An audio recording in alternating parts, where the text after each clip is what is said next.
परी का जादुई केक। बहुत समय पहले की बात है। जौनपुर में संगीता अपनी गरीब माँ विमला के साथ रहा करती थी।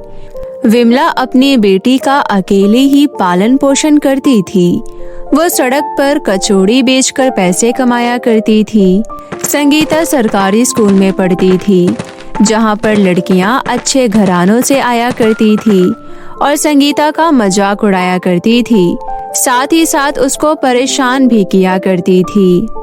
सारे बच्चे सुनो, कचौड़ी पूरी खा लो क्योंकि कचौड़ी वाली हाजिर है। हमारे स्कूल में कैंटीन की क्या जरूरत है जब हमारे पास इतनी अच्छी कचौड़ी पूरी बेचने वाली है।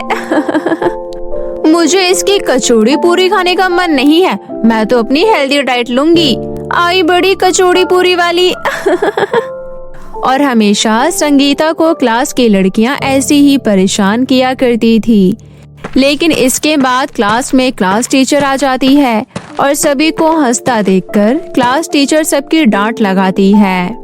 तुम सभी बच्चे क्लास में पढ़ने के अलावा बाकी सारे काम करते हो और एक संगीता को देखो, वो कितनी होशियार है और साथ ही साथ कितने नंबर के साथ फर्स्ट आई है। तुम लोगों को बस अपने माता पिता के पैसे खराब करने आते हैं। अरे संगीता से सीखना चाहिए कि ऐसे वक्त में भी इतने अच्छे से पढ़ाई करती है और फर्स्ट आती है।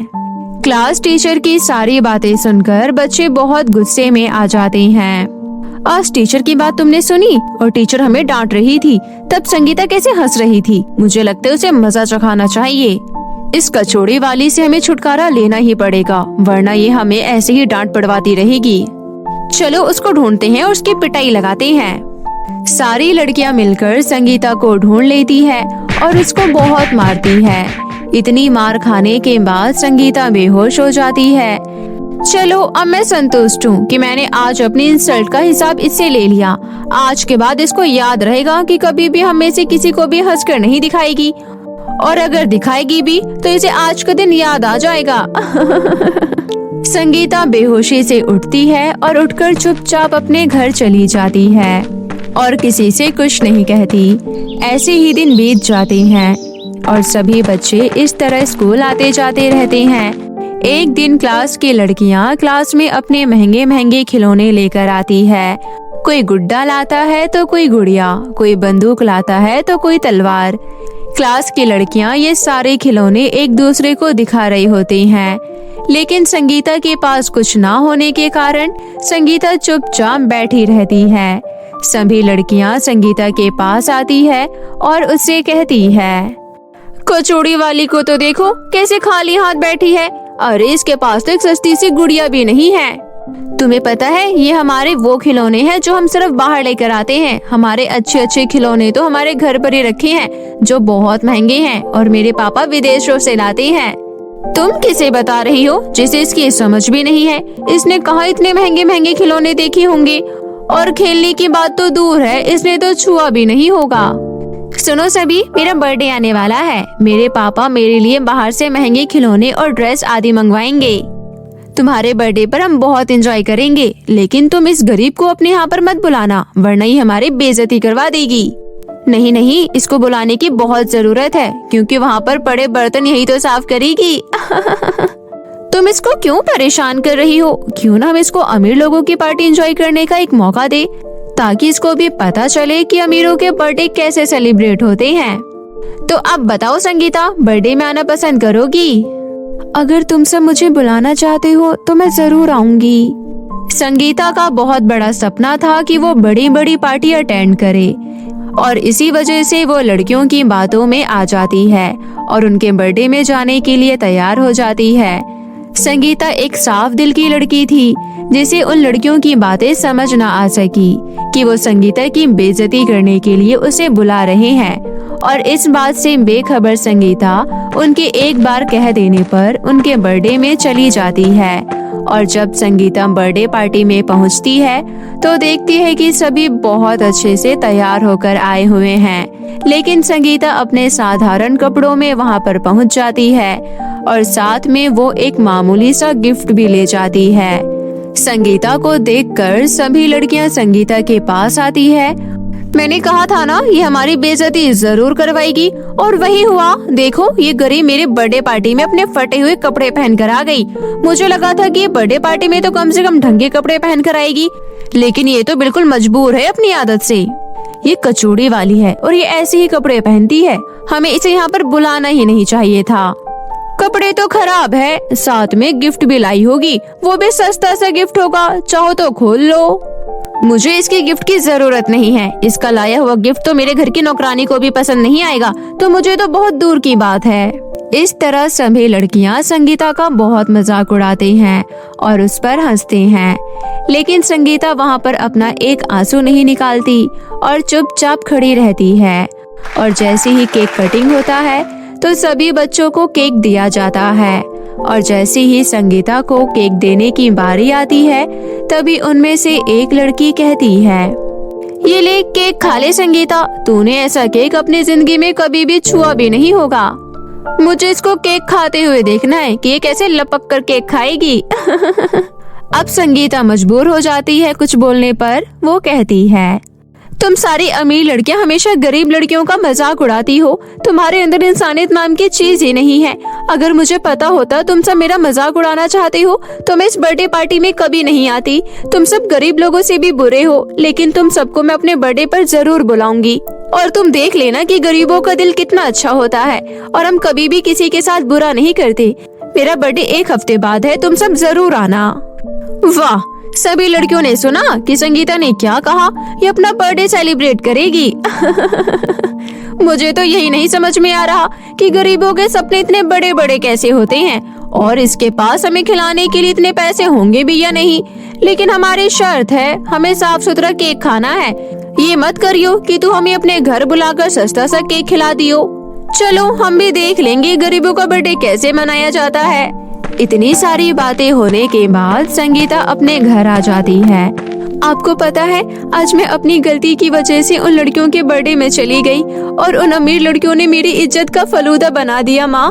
और उनकी इस हरकत की वजह से मैंने उन्हें अपने बर्थडे पर आने के लिए कहा। अब आपको मेरी मदद करनी होगी, वरना हम गरीबों का ऐसे ही मजाक होता रहेगा माँ। अरे बेटी, इतनी चिंता क्यों करती है मेरी बेटी? मैं तो तेरे दोस्तों को बहुत अच्छे से कचौड़ी पूरी सब खिलाऊंगी और बहुत अच्छा एक केक भी कटवाऊंगी। मुझे एक पार्टी में कचौड़ी पूरी का स्टॉल लगाने का मौका मिला है। मेरे पास अभी इतने पैसे हैं कि मैं तेरा बर्थडे सेलिब्रेट करवा सकती हूँ। आप बहुत अच्छी हो माँ, आपने तो मेरी सारी चिंता ही खत्म कर दी। अब मैं अमीर लड़कियों को अपना बर्थडे सेलिब्रेट करके दिखाऊंगी। अपनी बेटी की खुशी के लिए विमला पार्टी में अपना स्टॉल बहुत अच्छे से लगाती है और सभी लोग स्टॉल को एंजॉय करते हैं। लेकिन पार्टी के बाद मालिक पैसे देने के लिए मना कर देता है, जिसके बाद विमला रो रो कर अपना बुरा हाल कर लेती है। मालिक, मेरी बेटी का जन्मदिन है और मुझे उसका जन्मदिन बहुत अच्छे से सेलिब्रेट करना है, वरना उसके दोस्त उसे सुना सुना कर पागल कर देंगी। हे भगवान, मेरी मदद करो, मैं अपने बच्चे का जन्मदिन कैसे मनाऊंगी? विमला अपनी ये सारी बात कह कहकर बहुत जोर जोर से रो रही होती है कि तभी रास्ते से गुजर रही एक परी विमला को रोता देखकर उसके पास आती है और कहती है, सुनो, तुम्हें रोने की कोई जरूरत नहीं है। मैं जानती हूँ तुम एक बहुत अच्छी माँ हो और साथ में एक अच्छी औरत भी हो, और मैं यहाँ तुम्हारी मदद करने आई हूँ। ये लो, ये जादुई केक, इसकी मदद से तुम जो चाहो वो तुम इससे मांग सकती हो, और इस जादुई केक की मदद से तुम अपनी बेटी का बर्थडे सेलिब्रेट कर सकती हो। मैं आपका धन्यवाद दिल से करना चाहती हूँ। आपने मेरी बहुत सहायता की और आपके इस जादुई केक की मदद से मैं अपनी बेटी को खुश कर पाऊंगी। फिर परी वहाँ से चली जाती है। विमला परी का जादुई केक लेकर अपने घर चली जाती है। हे जादुई केक, आज मेरी बेटी का जन्मदिन है। मेरी बेटी को एक सुंदर परी की तरह तैयार कर दो और मेरा घर एक बड़े से घर में बदल दो, जिसमें खाने के सारे व्यंजन रखे हो, जैसे कि chow mein, momos, sandwich, burger, pizza आदि। और तभी संगीता एक परी की तरह तैयार हो जाती है और साथ ही साथ उसका पूरा घर इतने सुंदर घर में बदल जाता है कि दोनों माँ बेटी देखती रह जाती है। साथ ही साथ सारे व्यंजन लाइन से लग जाते हैं। इस तरह शाम को बहुत बड़ी पार्टी होती है और संगीता के सारे दोस्त आते हैं और उसका घर देखते रह जाते हैं और संगीता का बर्थडे संगीता की सोच से भी ऊपर सेलिब्रेट होता है। क्यों मेरी अमीर दोस्तों, तुम लोगों का मुंह बंद रह गया ना? मेरे इतने बड़े और सुंदर घर में मेरा बर्थडे एंजॉय तो कर रही हो ना? मैंने कहा था ना कि हम गरीब का दिल बहुत बड़ा होता है और मैं तुम्हें ये सिखाना चाहती हूँ कि कभी भी अपने पैसों पर घमंड नहीं करना चाहिए और न ही किसी का मजाक उड़ाना चाहिए। इंसान होने के नाते हमें इंसानों की फीलिंग्स को समझना चाहिए। संगीता अपने दिल की बात कहकर बहुत सेटिस्फाई होती है और अपनी इतनी अच्छी पार्टी देने के बाद संगीता को किसी बात का कोई रिग्रेट नहीं रहता और साथ ही साथ सभी बहुत एंजॉय करते हैं और अब संगीता के पास किसी चीज की कोई कमी नहीं होती। और जब भी संगीता को कुछ चाहिए होता तो वो अपने जादू केक से कहकर मांग लेती। अब संगीता के पास दुनिया की सारी खुशियाँ होती है और संगीता को पढ़ने के लिए अच्छे स्कूल में दाखिला भी मिल जाता है और साथ ही साथ संगीता अपनी माँ के लिए जादुई केक की मदद से एक केक की दुकान खुलवा देती है और अपनी जिंदगी हंसी खुशी व्यतीत करती है। पिंकी नाम की एक लड़की अपनी माँ कमला के साथ एक गांव में रहती थी। पिंकी के पिता का देहांत हुए काफी वर्ष हो गए थे। उस समय पिंकी बहुत छोटी थी। अब पिंकी बड़ी हो गई थी और दिखने में बहुत खूबसूरत लगती थी। पिंकी की माँ कमला शहर में एक बड़े सेठ के घर में नौकरानी थी। वो उस घर में झाड़ू पोछा का काम करती थी। पिंकी की माँ की उम्र काफी हो गई थी। अपने पति के देहांत के बाद कमला ने सेठ के घर में झाड़ू पोछा करके ही अपने घर का खर्चा चलाया। सेठ की एक बेटी थी जिसका नाम था गुंजन। गुंजन एक बहुत ज्यादा बदतमीज और बिगड़ैल लड़की थी। गुंजन और पिंकी दोनों एक ही स्कूल में पढ़ती थी। गुंजन हमेशा पिंकी से जलती थी क्योंकि पिंकी दिखने में बहुत ज्यादा खूबसूरत थी और पढ़ने में बहुत ज्यादा होशियार भी थी। पिंकी का एडमिशन गुंजन के स्कूल में इसी वजह से हो पाया था, जिस वजह से पिंकी को स्कॉलरशिप के तौर पर एक बड़े स्कूल में एडमिशन दिया गया था। पिंकी मन लगाकर पढ़ाई करती थी। ऐसे ही समय बीत रहा था और एक दिन पिंकी की माँ कमला की तबीयत बहुत ज्यादा खराब हो जाती है, जिस वजह से वो सेठ के घर काम करने नहीं जा पाती। पिंकी के स्कूल की छुट्टियां चल रही थी।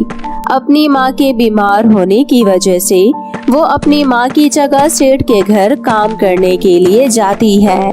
जब गुंजन की माँ पिंकी को अपने घर पर देखती है तो वो उससे पूछती है, क्या बात है पिंकी, आज तेरी माँ नहीं आई है?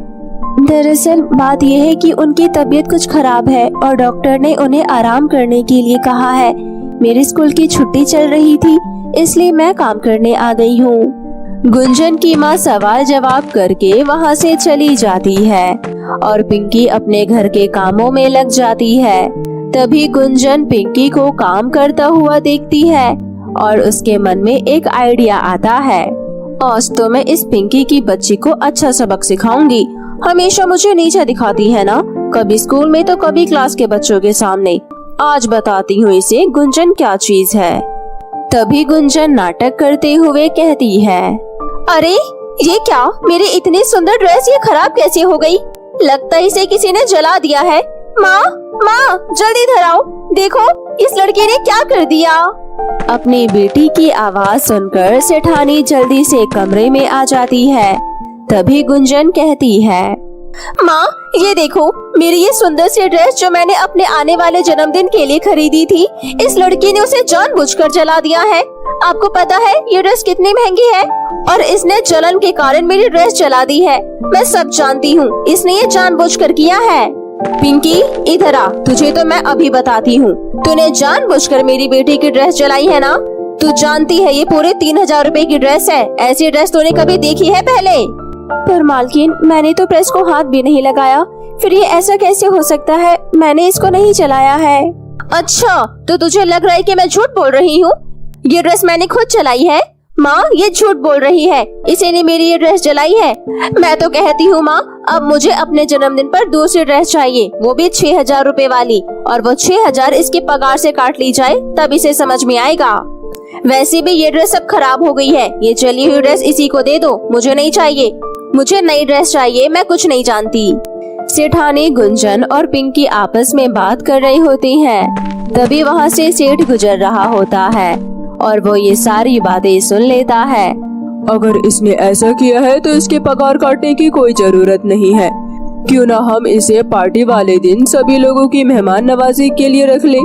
इससे इसके पैसे भी नहीं कटेंगे और बिटिया के लिए नई ड्रेस भी आ जाएगी। बेटी गुंजन, तुम्हें उदास होने की कोई जरूरत नहीं है। तुम अपने जन्मदिन वाले दिन इससे घर के सारे काम करवाना। हाँ हाँ, यही ठीक रहेगा। सुन पिंकी, 2 दिन बाद गुंजन का जन्मदिन है और तुझे पूरा दिन जन्मदिन के सारे काम देखने हैं और मेहमानों की देखरेख भी करनी है। और हाँ, कोई भी काम गलत नहीं होना चाहिए, समझ गई? इतना कुछ होने के बाद पिंकी का मन बहुत ज्यादा उदास हो जाता है और वो काम खत्म करके वापस अपने घर आ जाती है। घर आने के बाद वो सेठ के घर में हुआ हादसा अपनी माँ को बताती है। बेटी, तुझे बुरा मानने की कोई जरूरत नहीं है, वो लोग ऐसे ही हैं। कल तुम्हें पार्टी की तैयारी करने के लिए जाना है तो तुम भी कुछ अच्छा पहन लेना। सभी लोग पार्टी के लिए तैयार होकर आएंगे तो तुम इन सादे कपड़ों में अच्छी नहीं लगोगी। हाँ माँ, कह तो आप ठीक रही हो, लेकिन मेरे पास तो कोई नए कपड़े नहीं है और न ही हमारे पास पैसे बचे हैं। इतना कहकर पिंकी उदास हो जाती है और वो अपने और अपनी माँ के लिए खाना बनाती है। दोनों माँ बेटी खाना खा लेती हैं और रात काफी हो जाती है। पिंकी की माँ सो जाती है और पिंकी रात भर यही सोचती है कि आखिर वो सुबह क्या पहनकर जाएगी, और ये सोचते सोचते सो जाती है। आधी रात को कमला की आँख खुल जाती है और वो अपनी बेटी की हालत देखकर बहुत ज्यादा रोती है। कमला को रोता हुआ देखकर वहाँ पर एक परी प्रकट होती है और कमला से उसके रोने की वजह पूछती है। क्या हुआ माँ, आप रो क्यों रही हो? अगर आप किसी बात से परेशान हैं तो आप मुझे बता सकती हैं, मैं आपकी समस्या का हल जरूर निकालूंगी। क्या बताऊं बेटी, मुझसे अपनी बेटी की हालत देखी नहीं जाती है। मेरी वजह से उसे कितना कुछ झेलना पड़ रहा है। आज अगर उसके पिता जिंदा होते तो शायद उसके पास बहुत अच्छे अच्छे कपड़े होते, पर हमारा तो नसीब ही खराब है। पहनने के लिए एक भी ढंग का कपड़ा नहीं है। जितना भी पैसा हम कमाते हैं वो सब पिंकी की पढ़ाई में लग जाता है। कल उसे सेठ के यहाँ पार्टी में जाना है और उसके पास कुछ भी पहनने को नहीं है, और मैं नहीं चाहती हूँ कि वो अपने फटे हुए कपड़े पहनकर जाए। अच्छा, तो इतनी देर से आप इस बात को लेकर परेशान हो रही हो। आप कितनी अच्छी माँ हैं, अपनी बेटी के बारे में कितना कुछ सोचती हैं। आप चिंता ना करें, मेरे पास एक जादुई फूलों की फ्रॉक है। वो फ्रॉक आप अपनी बेटी को दे देना और फ्रॉक से आपकी सभी दुख तकलीफ दूर हो जाएगी। इतना कहने के बाद परी अपनी जादुई शक्तियों से फूलों से बनी हुई एक फ्रॉक कमला को दे देती है और कमला उस फ्रॉक को अपनी बेटी के पास रख देती है। सुबह जब पिंकी उठती है तो अपने पास रखी हुई फ्रॉक देखकर पिंकी को बहुत खुशी होती है। फ्रॉक दिखने में बहुत ज्यादा खूबसूरत थी। पिंकी जल्दी से घर के काम करके वो फ्रॉक पहनकर तैयार हो जाती है। अरे वाह, ये फ्रॉक तो बहुत खूबसूरत है माँ, आपका बहुत बहुत शुक्रिया। इतनी सुंदर फ्रॉक मैंने पहले कभी नहीं देखी, आप बहुत अच्छी हैं। इतना सब कहकर पिंकी वापस सेठ के घर काम करने के लिए चली जाती है। सुबह सुबह पिंकी किचन का काम संभालती है। किचन का काम संभालते संभालते पिंकी की फ्रॉक बहुत ज्यादा गंदी हो जाती है। सारा काम खत्म हो जाने के बाद सभी लोग पार्टी में आने लगते हैं। पिंकी अपनी गंदी फ्रॉक को देखकर कहती है, हे भगवान, इतना सारा काम करने के बाद तो मेरी ये ड्रेस बहुत ज्यादा गंदी हो गई है। अब मैं इसे साफ कैसे करूं? पिंकी जब ये सब कह रही होती है तभी वो फ्रॉक अपने आप साफ हो जाती है और एकदम चमकने लगती है। पिंकी को ये सब समझ नहीं आता, पर वो अपने बाकी के कामों में लग जाती है। गुंजन अपनी पार्टी में अपने सभी दोस्तों से मिलती है, पर वो किसी को भी पिंकी से नहीं मिलाती है। गुंजन का एक दोस्त विक्रम भी पार्टी में आया होता है, जो पिंकी को काम करता हुआ देखता है। विक्रम पिंकी को एक ही नजर में पसंद कर लेता है। गुंजन देखती है कि विक्रम बार बार पिंकी की तरफ देख रहा है। तभी पिंकी की बेइज्जती करने के लिए गुंजन उसे अपने पास बुलाती है। अरे पिंकी, जरा इधर आना, मेरे फ्रेंड के लिए कोल्ड ड्रिंक तो लाओ। तभी पिंकी कोल्ड ड्रिंक लेकर गुंजन के पास आने लगती है। पिंकी वो कोल्ड ड्रिंक विक्रम को दे देती है। विक्रम पिंकी को देखता रहता है। अरे गुंजन, ये लड़की कौन है? तुमने इससे तो मेरा इंट्रोडक्शन नहीं करवाया है। इसमें इंट्रोडक्शन कराने जैसा कुछ खास नहीं है। ये हमारे घर की एक मामूली नौकरानी है। गुंजन अपने सभी दोस्तों के सामने पिंकी को जलील करती है। पिंकी को बहुत बुरा लगता है और वो रोते रोते पार्टी से अपने घर वापस चली जाती है। विक्रम को भी ये सब अच्छा नहीं लगता और पिंकी के पार्टी से चले जाने के बाद विक्रम भी पार्टी से निकल जाता है। उसके बाद सारा किस्सा पिंकी अपनी माँ को बताती है। कोई बात नहीं बेटी, पर आज के बाद तुम सेठ के घर मत जाना। मैं किसी तरह जंगल से लकड़ियाँ काट कर उसे बाजार में बेचूंगी, पर तुम्हें वापस सेठ के घर काम पर नहीं भेजूंगी। इसके बाद पिंकी वापस कभी सेठ के घर काम करने नहीं जाती है। विक्रम पिंकी को बहुत ढूंढता है और उसे आखिर में पता चल जाता है कि पिंकी का घर किधर है। तभी विक्रम अपने माता पिता को लेकर पिंकी के घर उसका हाथ मांगने के लिए आता है। विक्रम एक बहुत ही अच्छा लड़का था। यह देखकर कमला शादी के लिए हाँ कह देती है और कुछ दिनों बाद पिंकी और विक्रम की शादी हो जाती है। विक्रम का परिवार बहुत अच्छा था और विक्रम एक बहुत अच्छा लड़का था, इसलिए पिंकी अपने जीवन में बहुत ज्यादा खुश हो जाती है।